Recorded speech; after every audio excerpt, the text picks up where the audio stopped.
ห้ามผู้สมใส่น้ำประปาบ่ให้นำใส่ปั๊มดูดน้ำโดยกงถ้าพบเห็นจะถูกปรับใหม่ตามระเบียบวันที่20มีนา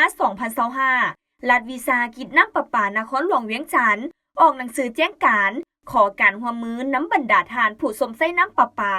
บ่ให้นำใส่ปั๊มดูดน้ำออกจากท่อน้ำประปาโดยกงเนื่องจากว่าการนำใส่ปั๊มดูดน้ำออกจากท่อน้ำประปาโดยกงนั้นจะส่งผลกระทบเฮ็ดให้ระบบไหลของน้ำประปาในท่อบ่ปกติเฮ็ดให้เฮือนใกล้เคียงบ่มีน้ำใช้